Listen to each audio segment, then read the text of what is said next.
back to the daily grind, and y'all know we gotta talk about this. But before we do, make sure you hit subscribe if you're new and hit thumbs up if you're not a baby back bagel biting B-word, cause you know what time it is. It's full time. MMA. UFC featherweight champion Cris Cyborg is coming out and confirming what I've been saying for a little while now, that she still has her eyes on a super fight, a champion versus champion super fight with Amanda Nunez after her main event versus Yana Kunitskaya. Now we know Cris Cyborg versus Amanda Nunez was being talked about and discussed, and possibly already negotiations were underway for the super fight versus Amanda Nunez at UFC 226. But after Max Holloway fell out of the main event at UFC 222, the UFC needed a champion to be able to step up and defend their belt on short notice to save the card, and one of the only available champions was Cris Cyborg. So those negotiations were put on hold. Cris Cyborg took a fight versus Yana Kunitskaya, a UFC newcomer, but she is coming over from Invicta, the Invicta champion. And now we've got a main event and the card's saved, and Frankie Edgar's also remaining on the card versus Brian Ortega. So the card is saved. It's actually a stacked card. I mean, I wouldn't say it's better than with Max Holloway, but to be honest, when Max Holloway versus Frankie Edgar was the main event, we had Stefan Struve versus Andrei Arlovski as the co-main, and it didn't really feel, like a super stacked pay-per-view. Now that we have Cris Cyborg fighting in a title fight in the main event versus Yana Kunitskaya, we've still got Frankie Edgar in the co-main event versus another top contender, Brian Ortega. We've still got Stefan Struve versus Andrei Arlovski on the card, not to mention Sean O'Malley versus Andrei Sukumtov and another dope fight. So with that being said, UFC 222 for this weekend's actually looking pretty good, in part thanks to Cris Cyborg. Now, that came at the risk of this Amanda Nunez fight, only if Amanda Nunez and Cris Cyborg are not successful in their next fights. Because after Cris Cyborg was booked to save UFC 222, the UFC booked Brazilian champion Amanda Nunez to defend her belt versus Raquel Pennington at UFC 224 in Brazil. So this way, both of these champions have another fight. But if they are both successful and they come out relatively unscathed, I'm more worried about Amanda Nunez in that situation, because I don't really see Yana Kunitskaya being the one to dethrone Cris Cyborg. And even if she does significant damage, Cris Cyborg has more time to heal before UFC 226.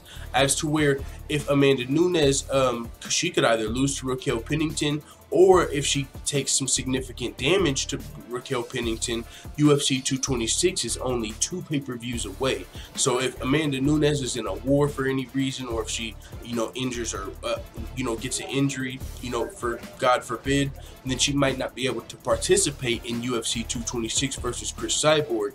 Even if she's coming in at, you don't want to be 80-90% versus Cris Cyborg. If you're going to be challenging Cris Cyborg, you probably want to be at 100%. But with that being said, and also another thing about that is, if Amanda Nunez versus Cris Cyborg was scheduled today, it would give Amanda Nunez more time, if she wanted to put on the weight, you know what I'm saying, for moving up to 145 pounds for this fight, and just be a little bigger come fight time. But since she's going to have to cut down to 135 pounds at UFC 224, she's probably not going to do too much, necessarily. And she might not have wanted to put on a lot of weight to be able to go back down to 135. But either way, with that being said, UFC 226, Cris Cyborg versus Amanda Nunez is still possible. But Cris Cyborg is saying she's not looking past Yana Kunitskaya. She said, I know a lot of people don't know who she is, and some people think she's just another bantamweight, but she's actually, 8-1 when she's fought at 145 pounds or higher. So, she's, looking at her as a, significant, or, a real opponent. She's not looking past her just to a super fight. Now, with that being said, Yana Kunitskaya is also one of Holly Holm's teammates. And there was something else about Yana Kunitskaya I was just about to say, if I can recall. 1 second. Okay, that's what it was. Yeah, Yana Kunitskaya was the Invicta Bantamweight champion, but Cris Cyborg, we know, has been campaigning to fight legitimate featherweights, and Cris Cyborg also commented on that during when she said she's not looking past Amanda Nunez. Holy crap, that was a lot. But Cris Cyborg also said, I expect the 145-pound division to naturally fill out itself. So, you know, we've already seen she named Holly Holm, Jermaine Durandamy, Kat Zingano, and other girls that have fought at 145 pounds. So she still has faith in the UFC's 145-pound division, even though this fight and possibly her next fight might be against like bantamweight champion. So with that being said, it is what it is. Cris Cyborg, thankfully for me, because I really wanted to see this fight. I feel like it's a fucking super dope fight for Cris Cyborg and Amanda Nunez, both of them.